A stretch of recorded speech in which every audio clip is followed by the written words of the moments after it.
My name is Chloe, and this is the story of how my life turned upside down, not once, but twice. I guess I should start at the beginning. I was born to loving parents, Mark and Lisa Smith, in a small suburban town. Dad was a journalist, and Mom worked as a nurse. We weren't rich, but we were happy. Life was pretty normal until I turned 12. That's when everything changed. It was a rainy Tuesday evening, and my parents were driving home from a dinner party. I was at home with my grandma, watching some silly cartoon when the phone rang. I'll never forget the chill that ran down my spine when I heard my grandma's muffled sobs from the kitchen.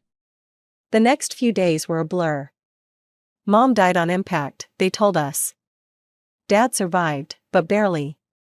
When I finally got to see him in the hospital, he was a shell of the man I knew. His legs were crushed, and the doctors said he'd never walk again. "Chloe," he croaked, reaching for my hand. "I'm so sorry, sweetie. I'm so sorry." I didn't understand why he was apologizing. It wasn't his fault some drunk driver had plowed into their car. But as I grew older, I realized he was sorry for what our lives had become, for the struggles we'd face, for the mother I'd lost, for the father he thought he could no longer be. But my dad, Mark Smith, was made of stronger stuff than he gave himself credit for. Once he was out of the hospital and settled into his wheelchair, he threw himself into his work. He'd always been a talented writer, and now he channeled all his energy into his job as an editor at the city's major newspaper. As I entered my teens, Dad made sure I had everything I needed. He encouraged me to join clubs, to make friends, to have as normal a life as possible. But the truth was, I preferred spending time with him. We'd watch old movies together, argue about books, and he'd help me with my homework. When it came time for college, Dad insisted I go away to school. "You need to spread your wings, kiddo," he said. "Don't worry about me. I'll be fine." I was hesitant, but I knew he was right. So off I went to State University, majoring in accounting. It was there that I met Jessica, who would become my best friend. And through Jessica, I met her second cousin, Michael. Michael was kind, funny, and he didn't bat an eye when I told him about my dad. In fact, the first time he met Dad, they hit it off immediately, bonding over their shared love of classic rock. "Your old man's cool," Michael told me later. "And you're pretty amazing for taking care of him all these years." I shrugged it off, but inside, I was glowing. For the first time since the accident, I felt like maybe, just maybe, I could have a normal life. A life with love, laughter, and yes, even a family of my own someday. After graduation, life seemed to fall into place like pieces of a puzzle. I landed a job at the local tax service, and Michael started working as a long-haul truck driver. We dated for 2 years before he popped the question on a crisp autumn evening in the park where we had our first date. I was over the moon, but there was one thing I needed to make clear. "Yes, Michael. But I can't leave my dad. He needs me." Michael's face broke into a wide grin. "I wouldn't have it any other way. We'll all live together. Your dad's apartment is big enough for the 3 of us, right?" The wedding was small but beautiful. Dad insisted on wheeling himself down the aisle to give me away. There wasn't a dry eye in the house. As I stood there, hand in hand with Michael, I felt like I was living a fairy tale. But every fairy tale has its villains, and mine came in the form of my mother-in-law, Karen, and sister-in-law, Emily. From the moment I met them, I could tell they didn't approve of me. "So, your father is handicapped?" Karen had asked during our first meeting, her nose wrinkling as if she'd smelled something unpleasant. "He's disabled," I corrected, trying to keep my tone neutral. "But he works as an editor, Anne." "How nice," she interrupted, clearly uninterested. "Michael, darling, are you sure about this? There are so many nice girls from good families." I felt my face burn with anger and shame. Michael, bless him, immediately jumped to my defense. "Mom, Chloe is from a good family. Her dad's disability doesn't change that. I love her, and that's all that matters." That shut Karen up, but I could see the disapproval lingering in her eyes. Emily, taking cues from her mother, was equally cold towards me. After the wedding, true to his word, Michael moved in with Dad and me. Our life fell into a comfortable routine. I'd go to work at the tax office, Michael would be on the road for days at a time, and when he was home, we'd all have dinner together. But whenever Karen and Emily visited, the atmosphere in our home changed. They'd strut around like they owned the place, barely acknowledging Dad's presence. Once, I overheard Karen muttering to Emily, "It's a shame. Michael could have done so much better. Now he's stuck with this girl and her crippled father. What if they have children? Can you imagine the genes?" I was furious, but I bit my tongue. For Michael's sake, I tried to keep the peace.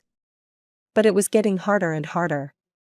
One evening, after a particularly tense visit from Karen and Emily, I broke down in tears. Michael found me in our bedroom, sobbing. Hey, he said, pulling me into his arms. "What's wrong?" "Your mom and sister," I hiccuped. "They hate me. They think I'm not good enough for you because of Dad." Michael's face hardened. "That's ridiculous. You and your dad are my family now. If they can't accept that, it's their problem, not ours." His words comforted me, but I couldn't shake the feeling that this was just the beginning of our troubles with Karen and Emily. As the months passed, Michael's trucking business began to flourish. He was always on the road, crisscrossing the country in his big rig. I missed him terribly when he was gone, but I threw myself into my work at the tax office and spent my evenings keeping Dad company. One crisp autumn evening, as I was helping Dad into bed, Michael called. His voice crackled with excitement over the phone. "Chloe, I've been thinking," he said. "How would you feel about buying a townhouse? It would be easier for your dad to move around in a wheelchair. He could spend more time outside. Plus, you could have a garden. Something to keep you busy when I'm on the road." The more he talked, the more I warmed to the idea. I glanced at Dad, who was pretending not to eavesdrop. "What do you think, Dad?" I asked, putting the phone on speaker. Dad's eyes lit up. "A garden would be nice," he admitted. "And it would be easier to get outside." That settled it. Over the next few weeks, we threw ourselves into house hunting. We finally found the perfect place, a spacious townhouse with wide doorways, a roll-in shower for Dad, and a beautiful backyard. Taking out a mortgage was scary, but with Michael's income and mine, plus the rent from Dad's old apartment, we managed to make it work. We moved in on a sunny Saturday in spring, and I'll never forget the look on Dad's face as he wheeled himself out onto our new patio. "This is perfect, sweetie," he said, his eyes misty. "Thank you." We spent the next few months settling in, making the place our own. I planted a small vegetable garden, and Dad would sit outside for hours, soaking up the sun and fresh air. It was idyllic. Then came the housewarming party. We invited friends, colleagues, and yes, Karen and Emily. The party was in full swing when they arrived, fashionably late as usual. They sauntered in, eyeing everything with barely concealed envy. As we moved through the house, I could see the wheels turning in Karen's head. When we reached the master bedroom, she turned to me with a sly smile. "You know, Chloe," she said, her voice low. "This would be perfect for Michael and me. Why don't you send your father to a nursing home? Then I could move in here." I felt like I'd been slapped. "Excuse me?" "Oh, don't look so shocked," Karen continued. "Your father isn't, well, he's not a whole person anymore, is he? He doesn't need all this luxury. A nursing home would be more than enough for someone in his condition." Before I could respond, Karen marched out to the patio, where Dad was chatting with some guests. To my horror, she grabbed the handles of his wheelchair and started pushing him towards the driveway. "Karen!" I shouted, running after her.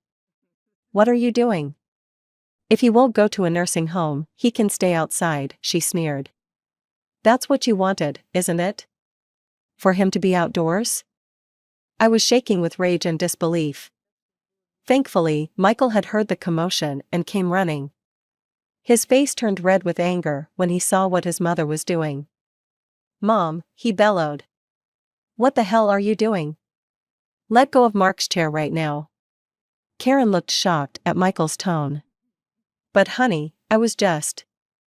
I don't want to hear it, Michael cut her off. You and Emily need to leave. Now. After they left, Michael apologized profusely to Dad and me. I'm so sorry, he said, his voice breaking. I had no idea she would. I'm just so sorry. Dad reached out and patted Michael's hand. It's not your fault, son.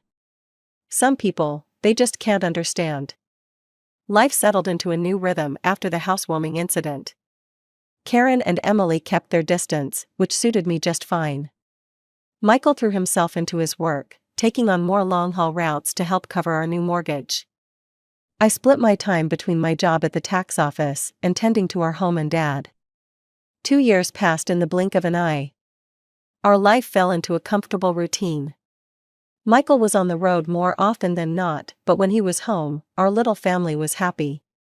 Dad's health was stable, and he seemed content spending his days in the garden or working on his editing from home.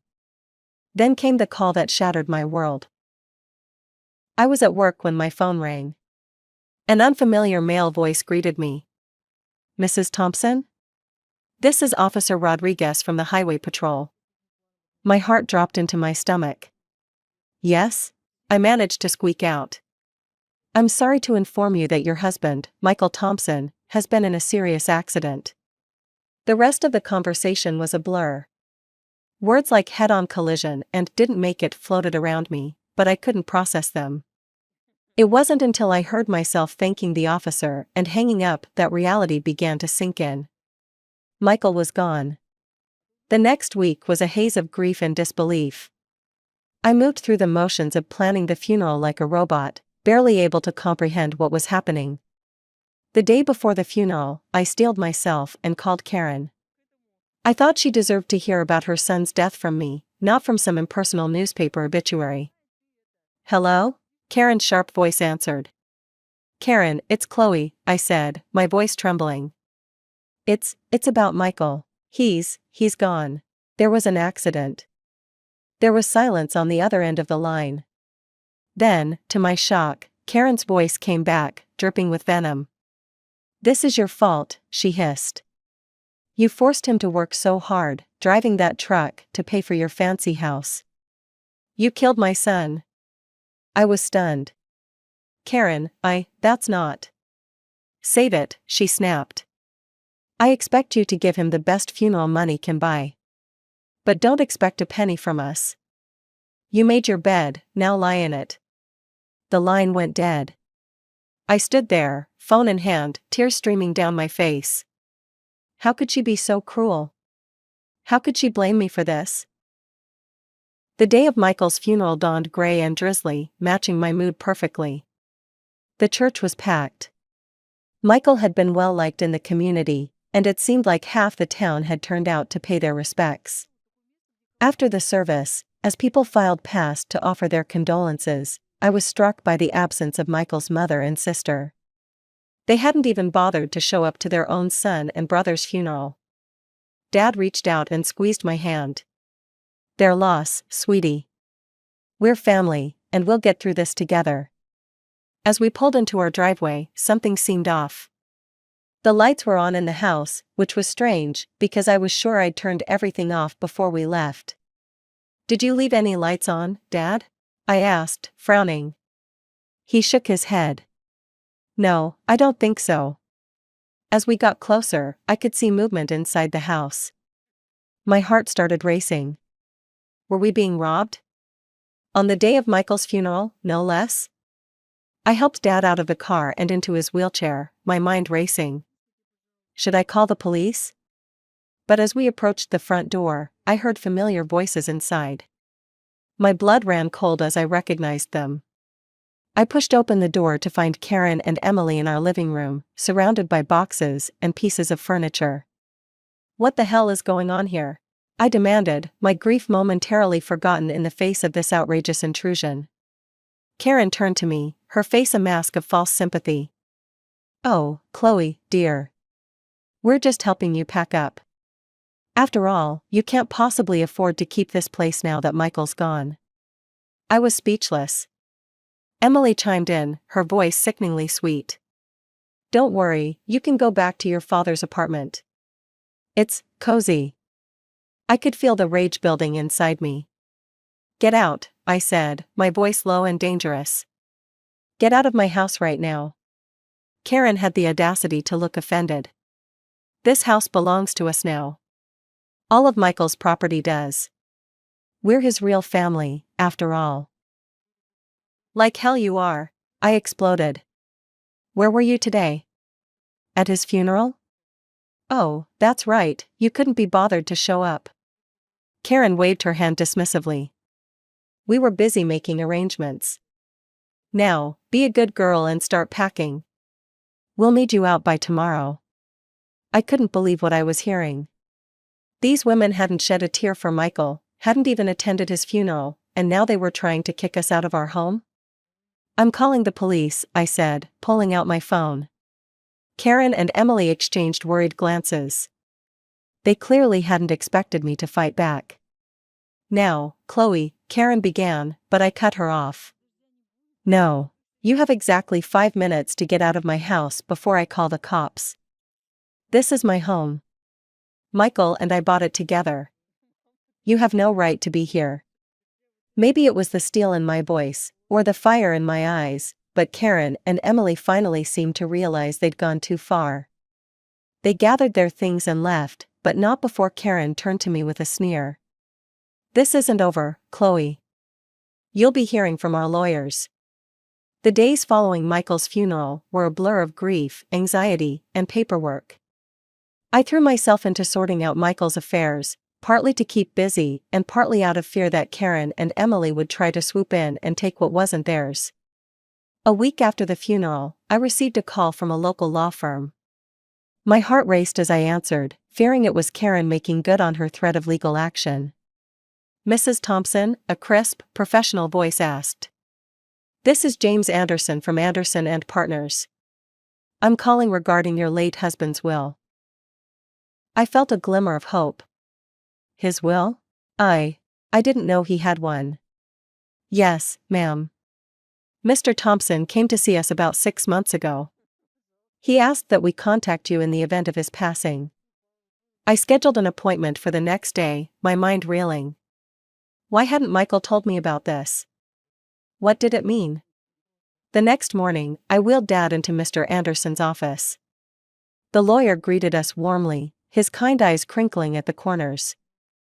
Mrs. Thompson, Mr. Smith, thank you for coming in, he said, gesturing for us to settle near his desk. I'm sorry for your loss. Mr. Anderson opened a file on his desk. Now, as I mentioned on the phone, your husband came to see us to draft his will. He was very clear about his wishes. I held my breath as Mr. Anderson began to read. I, Michael Thompson, being of sound mind, do hereby bequeath all my worldly possessions to my beloved wife, Chloe Thompson. I gasped. Dad's grip on my hand tightened. Mr. Anderson continued, this includes our home, my truck, and all our savings. It is my wish that Chloe use these resources to care for herself and her father, Mark Smith, whom I have come to love as my own.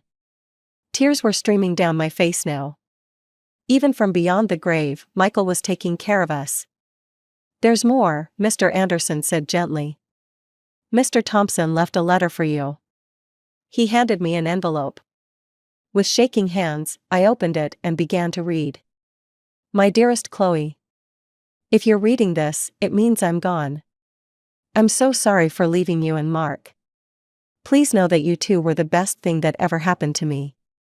I made this will because I know how my mother and sister can be.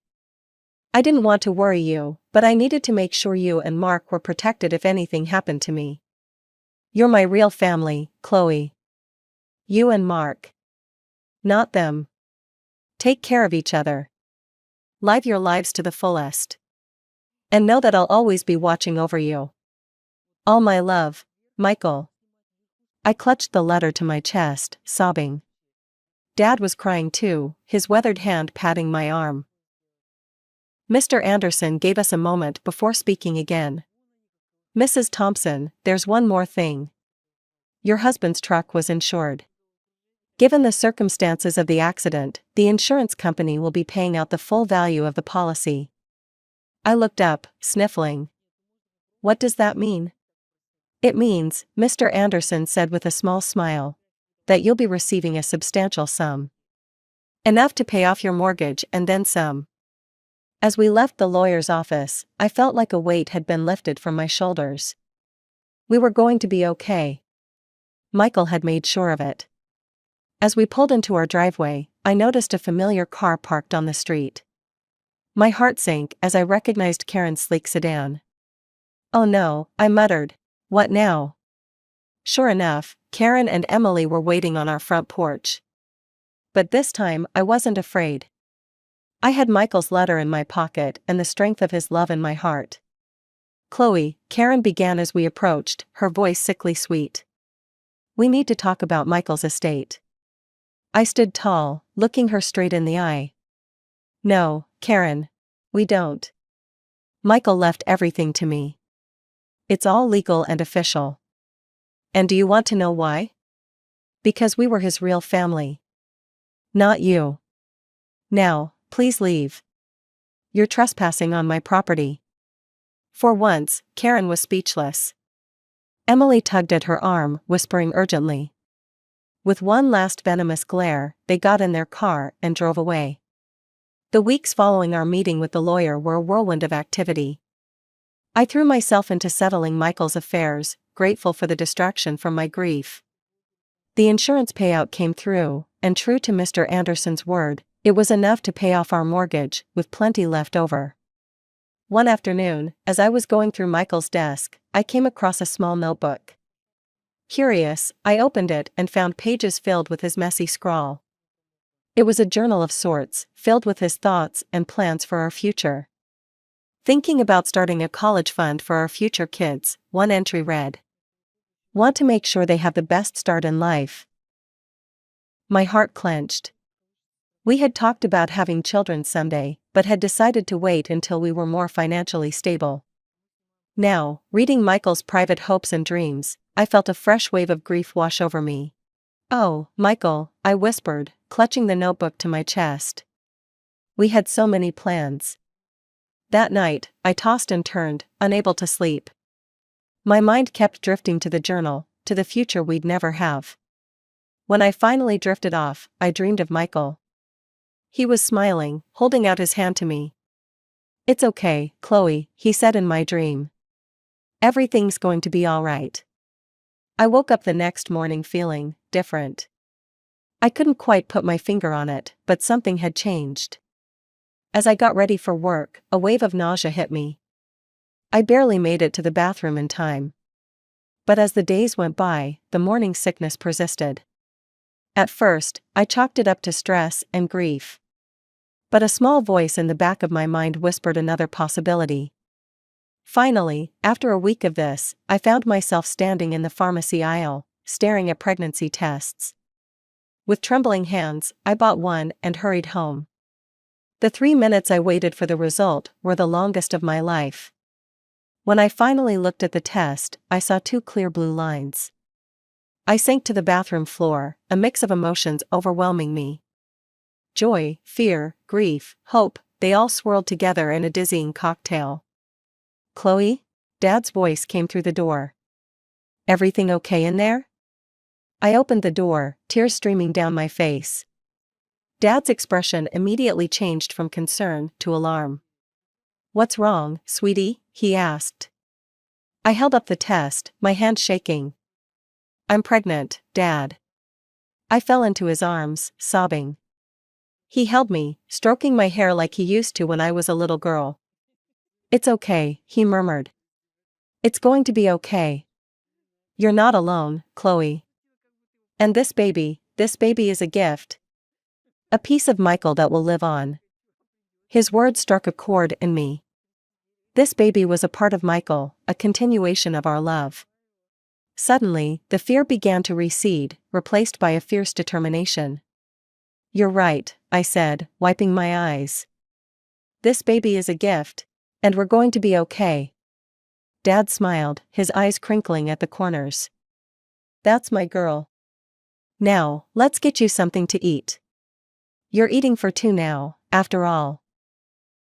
As we made our way to the kitchen, I felt a sense of hope blooming in my chest. Yes, the road ahead would be challenging. But with my father by my side and Michael's child growing inside me, I knew we could face anything. As my belly grew with our child, I found strength I never knew I had. Dad was my rock, always there with a kind word or a helping hand. We settled into a new routine, just the two of us, eagerly anticipating the arrival of the newest member of our little family. One sunny afternoon, as I was tending to the garden Dad and I had planted together, I heard a car pull up. My heart sank as I recognized Karen's sedan. What could they possibly want now? I made my way to the front of the house, one hand instinctively cradling my swollen belly. Karen and Emily stood on our porch, looking uncomfortable and slightly desperate. "Chloe," Karen began, her voice lacking its usual sharpness. We need to talk to you." I raised an eyebrow but said nothing, waiting for her to continue.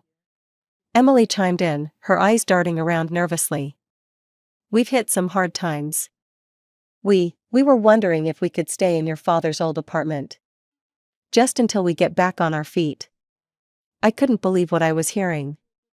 After everything they'd put us through, they had the audacity to ask for more? "I'm sorry," I said, my voice firm but calm. "That's not possible. I don't want to communicate with you anymore." Karen's eyes narrowed as they fell on my pregnant belly. Her face contorted with a mix of shock and disgust. You're pregnant?" she spat. "Already? You little prostitute. I can't believe you've already found a new man. Michael's body isn't even cold in the ground." I felt a surge of anger, but I pushed it down. I didn't make excuses and say that it was Michael's child. I didn't want my baby to have such a grandmother and aunt. Instead, I smiled, a small, secretive smile that seemed to unnerve Karen even more. "My personal life is none of your concern," I said calmly. "Now, I think it's time for you to leave." Karen looked like she wanted to say more, but something in my expression must have stopped her. She turned on her heel, grabbing Emily's arm.